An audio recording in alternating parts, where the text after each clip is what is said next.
nitazungumza mambo makubwa matatu katika kujipanga kiuchumi. Mimi nakushauri tusikiliza, nilitamani kama fursa ingeruhusiwa nijifunze haya mambo wakati nikiwa chuoni, ili ninapoanza maisha niwe tayari nina msingi wenye kuelezea mambo gani muhimu matatu niyafanye katika kujipanga kiuchumi. Tengeneza kazi yako huko nje. Jifanyie kazi yako tayari shambani.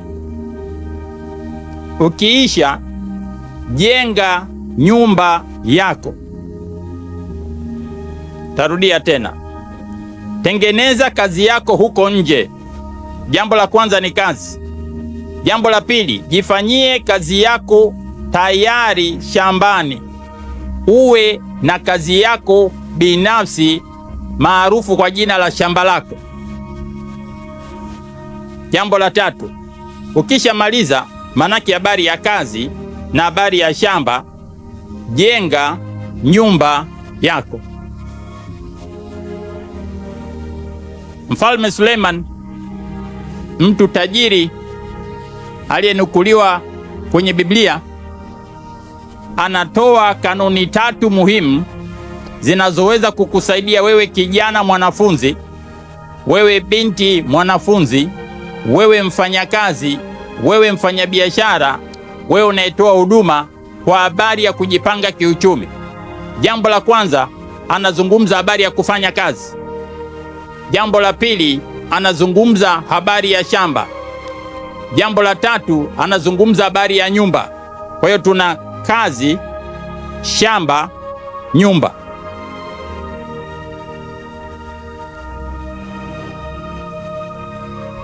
Nianze kuzungumza habari ya kwanza, habari ya kazi. Ili mimi na wewe tuweze kushughulika vizuri na kujipanga vizuri kiuchumi, ni muhimu kufanya kazi. Kazi ni agizo la kwanza ambalo Mungu alimpa binadamu kabla dhambi haijaingia. Soma kitabu cha Mwanzo sura ya 2 mstari wa 15. Biblia inazungumza habari ya kufanya kazi. Mungu akamwagiza binadamu, Adam, nenda kalime na kutunza bustani. Kazi ni agizo. Wengi inawezekana hapa ni wanafunzi, ni vizuri. Kazi yako kubwa kule shuleni, kule chuoni ni kusoma. Baba amekutuma kule, mama amekutuma kule, wanajinyima, wanakugharimia. Serikali na yenyewe mliopata bahati ya kupata mkopo, wamewapeni pesa za mkopo. Ambao mkupata hiyo bahati, kuna jinsi ambayo Mungu amewafungulia milango ya kuweza kupata ada. Kazi yako kubwa ni kusoma. Nenda kasome kwa bidii shuleni. Haleluya! Sifanye mchezo bwana. Soma kwa bidii. Na mimi kama mwanafunzi nilipita shuleni. Pengine bidii yangu haikuwa kubwa sana kama yako, lakini nilipambana. Nilipambana kidato cha 4. Mungu akanijalia nikafaulu, basi nikapata division 1. Nikasema asante Yesu. Kazi yangu ilikuwa ni kusoma, na Mungu mwema akanijalia nikasoma kwa bidii, nikaweza kupata division 1. Kaenda form 5, form 6, Mungu akanijalia nikaweka bidii tena, nikafanikisha. Baadaye nikaenda kwenye masomo ya CPA, nikaweka bidii tena. Baadaye Mungu akanijalia nikafanikisha, nikapata CPA. Baadaye nikaenda tena kusoma tena degree ya pili, inaitwa uzamili, masters. Nikaweka nguvu huko, Mungu akanijalia nikafaulu, nikapiga hatua. Waliponiambia nisome PhD, nikasema ngoja nijaribu tu. Nikaweka maombi yangu, maana yule mwalimu alinisimamia dissertation ya masters alisema, wewe umefanya vizuri sana, umepata A. Kwa nini hii dissertation usiiboreshe ukaomba PhD? Basi nikaomba pale PhD, nikapewa nafasi chuo kikuu cha Dar es Salaam. waliponiambia lipa ada, maisha yalikuwa magumu. Lipa ada shilingi milioni 4 kwa miaka 4. 2005 ikifika 2009 utakuwa umeshamaliza. Ile ilikuwa kama kupanda mlima Kilimanjaro. Milioni 4, nitapata wapi mimi milioni 4? Kwa hiyo ilibidi niache shule kwa sababu sikuwa na ada. Karudi mitaani, nikasema hiki kitu chenye kutuletea usumbufu hiki kinachoitwa pesa kinatukwamisha mambo mengi. Ngoja nijifunze habari zake ili huko mbele tena hata nikikosa PhD basi chenyewe nisikikose. Haleluya. Tutoke nje tuende kutafuta kazi. Kazi inatafutwa, haiko pale ulipo nyumbani. Kazi inatafutwa, haiko pale ulipo shuleni. Kwa nasema tengeneza kazi yako kule nje. Manake toka nyumbani, toka shuleni, maliza shule yako vizuri, nenda katafute kazi. Sasa kazi ziko za aina nyingi, mimi nitazitaja chache tu. Moja, unaweza kaajiriwa. Kaajiriwa serikalini ni kazi. Kaajiriwa kwenye sekta binafsi ni kazi. 2, unaweza ukajiajiri. Umetoka kwenye masomo yako, ukatafuta jambo la kufanya, ukalifanya hilo jambo kuwa sehemu ya maisha yako, ukajiajiri. Inaweza ikawa ni biashara na yenyewe ni kazi. Lakini inawezekana ukaja kwenye huduma. Unaweza ukaamua kuwa mkulima na yenyewe ni kazi. Unaweza kuamua kuwa mfugaji na yenyewe ni kazi. Biblia inasema tuhakikishe tunatoka kwenda kufanya kazi. Haleluya. Sasa kwenye kazi nafahamu kwamba kuna changamoto. Zipo changamoto, hakuna ajira siku hizi, ajira ngumu. Ni kweli ajira ni ngumu. Lakini hakuna jambo linalomshinda Mungu. Weka imani yako kwa Mungu. Mungu ana uwezo wa kukusaidia kukupatia kazi. Kama hakuna ajira, haiondoi kipaji ulicho nacho. Una kipaji gani ambacho unaweza ukakifanyia kazi? Mimi ninachojua, Mungu kanijalia kitu kimoja tu, kufundisha. Basi. Kwa jana nimeenda mkutano ule, ni wakina mama. Wamenialika sio kwa sababu mimi ni mmoja wao. Wamenialika kwa sababu wanasema wewe bwana, wewe ni mwalimu na tunajuaga unafundisha. Tunakuomba uje uhudhurie kwenye hii mkutano wa kina mama mbalimbali wengi, halafu tutakupa meza moja. Wakati wa mapumziko watu watakuwa na maswali. Tunahitaji ujuzi wako, elimu yako, uzoefu wako katika kuwasaidia ambao watakuwa na maswali ili wapige hatua. Haleluya. Basi na mimi nikatulia. Nilipofika wakati nikasema wenye maswali, nikaanza kusikia maswali yanamiminika kama mvua. Basi nikajibu yale ambayo Mungu amenijalia. Lakini Biblia inasema wazi, kipaji cha mtu kitampeleka mbele za wakuu. Una kazi lakini una kipaji. Unakitumiaje kipaji chako kiwe kazi yako? Eneo la pili unaloweza kuangalia kwa habari ya kazi kama hakuna ajira ni kuangalia your passion. Hapa wengi ni wanafunzi wa vyuoni, kwa nikisema lugha ya passion mnaielewa. Kwa Kiswahili, angalia kitu gani unachokipenda zaidi katika maisha yako kuliko kitu kingine. Mwingine anapenda kuimba. Shughuli hiyo ya kuimba ukifanya vizuri, Mungu atakuinua na atakupeleka kwenye viwango vya juu. Mwingine anapenda kupika. Napika tu, napika huku, napika kule, maandazi, vitumbua, ubwabwa, kuku, dagaa. Unapika, hakuna shida. Unaweza kubadilisha hiyo passion yako ya kupika, ukaanzisha mgahawa, baadaye ikawa ni kihoteli kikubwa, baadaye ukaanzisha zile huduma za kutoa chakula nje ya ile eneo, mnaita catering. Watu wanakula, wanakubariki na pesa, yenyewe inakuwa ni kazi yako. Haleluya. Kuna jambo ambalo Mungu ameliweka ndani ya moyo wako unalolipenda kupita kawaida. Hilo jambo ukiliwekea nguvu kwenye maisha yako, likawa ni sehemu ya maisha yako na kazi yako kubwa, mimi ninakuhakikishia kwa jina la Yesu utapata kazi. What is your passion? Angalia iko kitu. Angalia jambo la tatu, kitu gani ambacho watu wanakusifia kila wakati, wanasema sisi tunapendaga unachokifanya hiki. Ukifanya hivi mambo yanakuwa vizuri. Ukifanya hivi sisi tunabarikiwa. Ukifanya hivi sisi tuna amani. Hilo jambo ambalo unalolipenda na watu wanalizungumza vizuri kila wakati na wanakupa fursa katika hilo jambo, yawezekana Mungu anasema na wewe hiyo ndiyo kazi yako. Haleluya! Kwa hiyo usisikilize ukaacha. Fanyia kazi.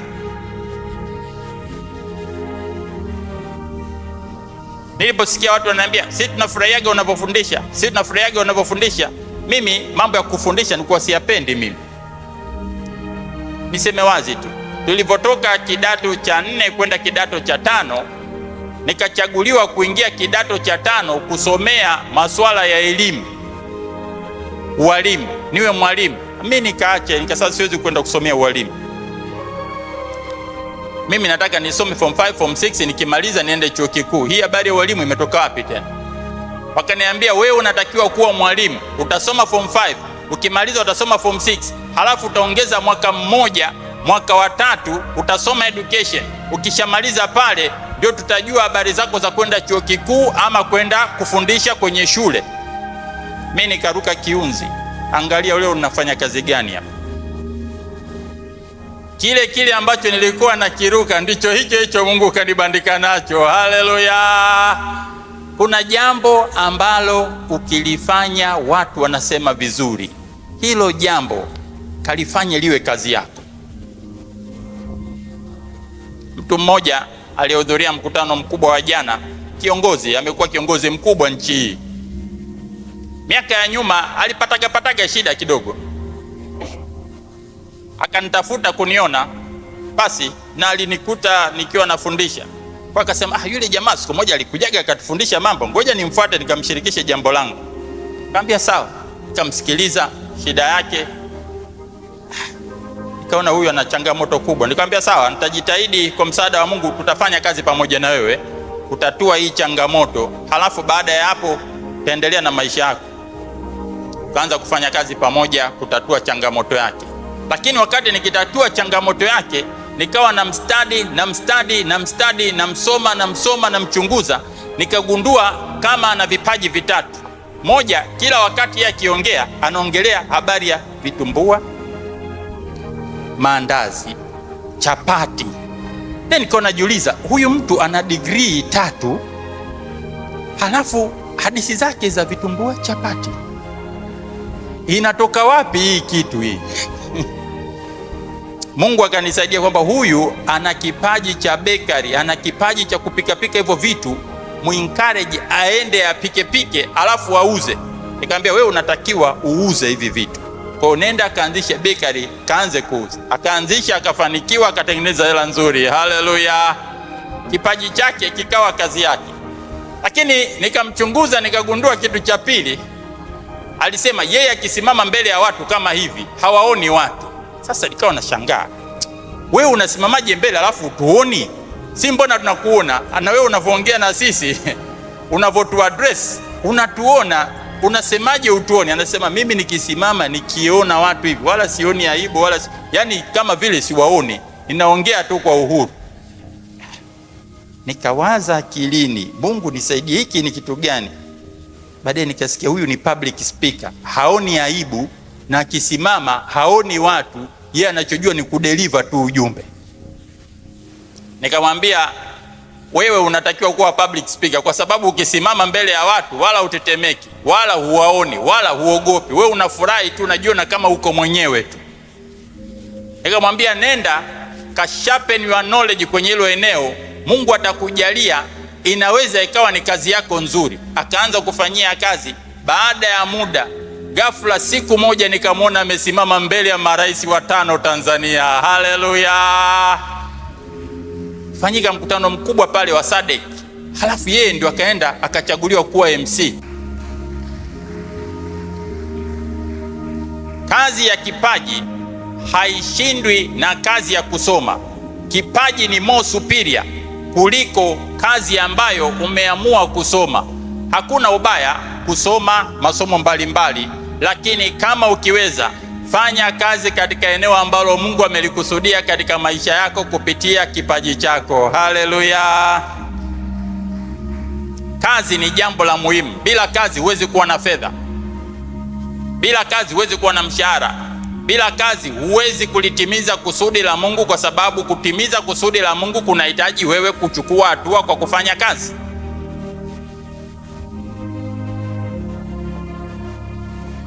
Bila kazi utahudumiaje familia? Nafahamu tuko kwenye mazingira ya kanisa, kijana anaoa, kijana anaolewa, wote wawili wanasema hawana kazi. Ninasemaga mambo ya wachungaji magumu. Ningekuwa mchungaji mimi sijui kama ningewafungisha ndoa, lakini uzuri wa wachungaji wetu hawa wana neema yao ya kipekee, wanawafunganisha tu ndoa, hamna shida. Mimi huku najiuliza kwenye habari za kiuchumi, hali itakuwaje mbele? Wao wanasema Mungu atajitwalia mbele ya safari.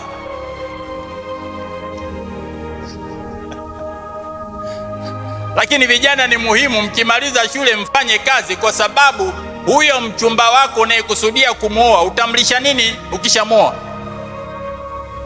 Mtoto akipatikana anadai maziwa, mtoto akipatikana anadai maji, mwenye nyumba anadai kodi. Utamwambia habari za maombi? Sina uhakika.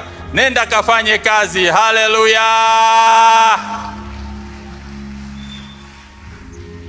Kazi ni jambo la muhimu. Mungu kwa kawaida akitaka kumbariki mtu anapitisha baraka katika bomba linaloitwa kazi. Daudi, ukisoma Samueli wa kwanza sura ya 17 mstari wa 25, Biblia inasema watu wakasema, mtu atakayepambana na Goliath atapewa nini? Kulikuwa kuna ahadi 3. Nani anazikumbuka hizo ahadi? Ahadi ya kwanza, atapewa binti wa mfalme. Kwa hiyo nyinyi vijana, nafahamu kabisa huu ndio wakati wenu wa kuanza kuangalia huku na kule, huku na kule.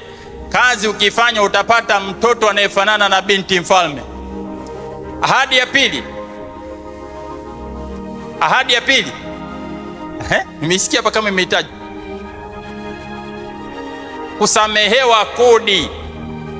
Biblia inasema wazi habari ya msamaha wa kodi. Atakayepambana na Goliath, zawadi mojawapo atakayopewa ni msamaha wa kodi, tax exemption status.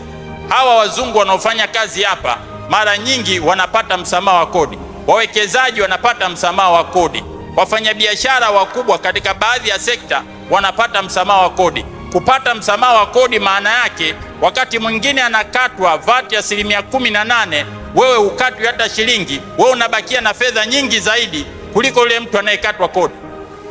Fikiria unafanya kazi, unatozwa kodi inaitwa pay as you earn. Kila mwisho wa mwezi, kabla hujapewa mshahara wako kwenye mkataba na mshahara wako unaoingia benki huwa unatofautiana. Sababu mojawapo ya tofauti, unakatwa kodi. Sasa fikiria upate mshahara sawa sawa na ulivyoandikwa kwenye mkataba bila makato. Daudi akauliza mara pili, atakayepambana na Goliath atapewa nini? Ikatamkwa zawadi ya 3. Zawadi ya 3 ni nini? Zawadi ya 3, mfalme atamtajirisha. Kwa kulikuwa kuna zawadi 3.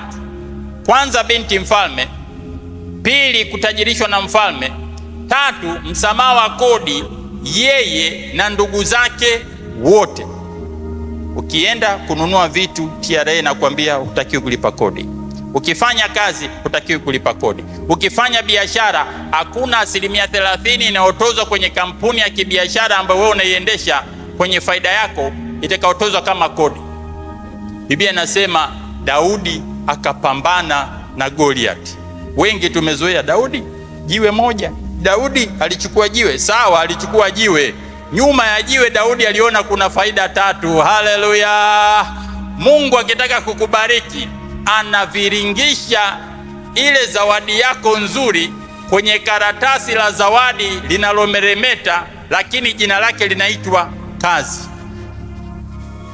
Lazima upambane na kazi. Usipopambana na kazi, maisha yako yanakuwa magumu kidogo. Wengi tunafahamu kifuu. Kifuu tunakifahamu Kifuu, ule mnazi una matunda, yale matunda wanaitaga madafu yale. Lile linakuwaga na ganda la nje, alafu unapata lile ganda la ndani gumu sana, linaitwa kifuu.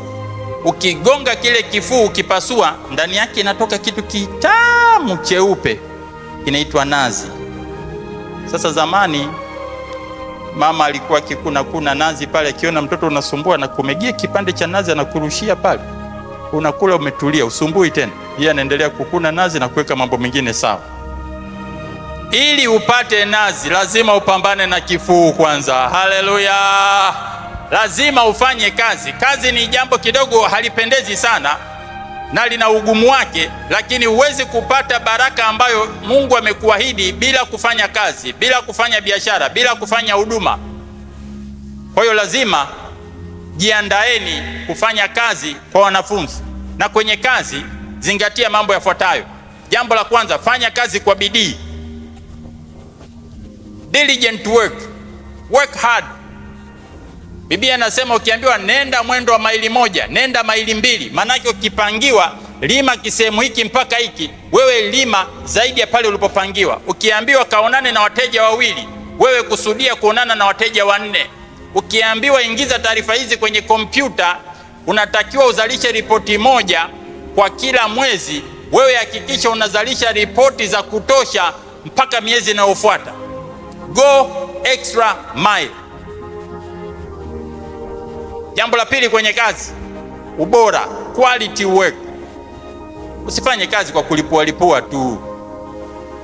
Jambo la tatu katika kazi, uaminifu. Jitahidi usidokoe mali ya bosi wako. Biblia imesema wazi, aliye mwaminifu kwa mali ya mtu mwingine, Mungu atampa mali yake. Maana yake, kama unataka Mungu akubariki na mali, kama unataka Mungu akujalie pesa, anakupima kwa kukuweka kuwa wakili wa pesa na mali ya mtu mwingine. Anakuweka mahali umeajiriwa dukani, sio ya kwako, ni ya mtu mwingine. Ukishindwa ukaiba ukadokoa, Mungu akupi mali yako, lakini ukiwa mwaminifu, Mungu atakujalia mali yako. Haleluya! Fanya kama Yakobo tu. Yakobo was very faithful servant. Alikuwa na Labani. Baada ya muda akamwambia Labani, mimi sitaki mshahara, naomba sehemu ya mali. Biblia inatuambia Yakobo aliondoka akiwa na mali nyingi kutoka kwa Labani, mpaka Labani akamwonea wivu, akaanza kumkimbiza kwa ajili ya kutaka kumpora na kumnyang'anya mali, lakini Mungu alimtetea Yakobo. Haleluya! Hilo ni jambo la kwanza, kufanya kazi kwa bidii, kwa ubora, kwa viwango, kwa ubunifu. Jambo la pili ni shamba. Katika hiki kitabu cha Mithali 24 mstari wa 27, Biblia inatukumbusha kwamba jambo la pili baada ya kufanya kazi ni kutafuta shamba lako mwenyewe ama kazi yako mwenyewe. Shamba lako mwenyewe manake ni nini? Manake uwe na kitega uchumi cha kwako, uwe na biashara yako, uwe na shughuli yako ya kukuingizia mapato nje na shughuli ya ajira ya asubuhi mpaka jioni. Sasa hapa viko vitega uchumi vya aina nyingi. Mimi siwezi kuvikumbuka vyote na sijajua Mungu ameweka nini kwenye moyo wako. Nitavitaja baadhi. Ni muhimu usivisahau hivi vitu. Vitakusaidia mbele ya safari. Unavyofanya kazi, kumbuka kazi inakupa mshahara. Kazi inakupa mbegu. Inatakiwa uchukue hiyo fedha unayopata katika kazi kuingiza katika shamba lako, kuingiza katika kitega uchumi chako binafsi. Unaanza kukijenga wakati ukiwa kazini. Aina ya kwanza ya shamba unaweza ukaweka kwenye biashara. Aina ya pili ya shamba unaweza ukaweka kwenye nyumba za kibiashara, commercial building, wengi mnaita real estate. Unapangisha, ukimaliza kupangisha wanakupa kodi. Mungu ashukuriwe, unapata kodi. Lakini ulianza kuwekeza kutokana na pesa uliyoipata kwenye kazi. Siku moja mtu mmoja anasukuma mkokoteni alinipigia simu. Bwana mimi nimewahi kukusikia ukifundisha kwenye redio. Sasa mimi msukuma mkokoteni, nimeshajenga nyumba, nafanyaje? Nikamwambia hamna shida, umefanya jambo zuri sana. Nyumba hiyo ukubwa kiasi gani? Akaniambia amejenga nyumba vyumba 8. Nikamwambia vyumba 8? Kwani wewe familia yako kubwa kiasi gani? Akaniambia brother, unajua watu wana lugha zao. Brother, mimi ninapenda watoto wengi mimi. Kwa hiyo nataka kuhakikisha kila chumba kina mtoto. Kaambia vizuri, umebarikiwa na ujaliwe. Lakini kwa nini usilichukue hilo jumba lako la vyumba 8 ukalipangisha? Kwa sababu ipo siku utasukuma mkokoteni, utachoka wewe. Hautakuwa na nguvu ya kutosha ya kubeba matofali kwenye mkokoteni. Utazeeka. Ukizeeka kipato chako kitatoka wapi wakati hauwezi kusukuma mkokoteni? Akawaza akaniambia sawa, nitafanya hivyo. Kwa nifanyeje? Nikamwambia chukua hiyo nyumba yako ipangishe. Halafu una kiwanja tena pembeni. Akaniambia ninacho kikubwa tu. Nikamwambia ukipata kodi nenda tena kajenge nyumba nyingine. Halafu ile nyumba nyingine nenda kaishi wewe, wakati hii nyingine nakupa pesa ya uhakika. Haleluya! Akawa na shamba. Unawaza kuwa na shamba ndugu yangu? Shamba muhimu. Sheria hazituruhusu kufanya kazi ya kuajiriwa katika umri tunaotaka. Baadhi yetu tukifika miaka 40 sijui mwisho, wale mnaofanya kazi katika vyombo vya usalama, miaka yenu ya kazi ni michache sana. Wewe unafikiria kutoka miaka 40 umestaafu mpaka miaka 80 Mungu amekuja kukuchukua, utaishije bila kazi kama huna shamba? Wengine miaka 55. Miaka 55 jamani, miaka 60 sio mingi sana. Mimi hapa na miaka karibuni 50 sasa. Sio mingi. Sio mingi. Na unaweza ukaishi kwa kile kiwango ambacho Mungu amekupangia cha miaka mingi, ukajikuta unaishi miaka 30 zaidi, miaka 40 zaidi. Usipokuwa na shamba utapata shida. Kwa hiyo aina ya shamba la tatu, unaweza ukawekeza kwenye fixed deposit, akaunti ya amana ya muda mrefu. Unaweza ukawekeza kwenye hisa, unaweza ukawekeza kwenye hati fungani, treasury bond na vitu vingine vinavyofanana na hivyo. Shamba ni muhimu kwa sababu litakusaidia kazi itakapokuwa imekwisha, shamba litakusaidia. Lakini kwenye nyumba inahitaji gharama. Gharama za nyumba, gharama za kutunza familia zinahitaji mapato. Mapato yana chanzo viwili, ama ufanye kazi ama ufanye shughuli yako binafsi ya shamba. Kwa hiyo jitahidi kuwa na chanzo binafsi cha mapato cha kwako, sio cha ajira. Kitakusaidia mbele ya safari. Na jambo la tatu ambalo Biblia imetukumbusha, imetuambia habari ya nyumba. Nyumba ina maana mbili. Nyumba maana ya kwanza ni jengo. Pale ambapo unaishi wewe na mwenzako. Nyumba maana ya pili inamaanisha familia. Wewe kijana, Mungu atakujalia, utapata mwenzi wako kwenye maisha, utahitaji kuishi mahali. Sasa nyumba itasaidiwa na itakuwa nzuri zaidi kama utakuwa na kazi. Kama hauna kazi, ukiwa na shamba itasaidia nyumba.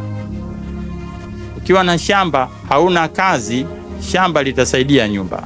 Ukiwa na kazi hauna shamba, kazi itasaidia nyumba. Kazi ni muhimu, shamba ni muhimu. Wapi uweke kazi gani ufanye, unahitaji kumwomba Mungu. Sasa dakika zangu zimeisha, kwa mimi ninamaliza.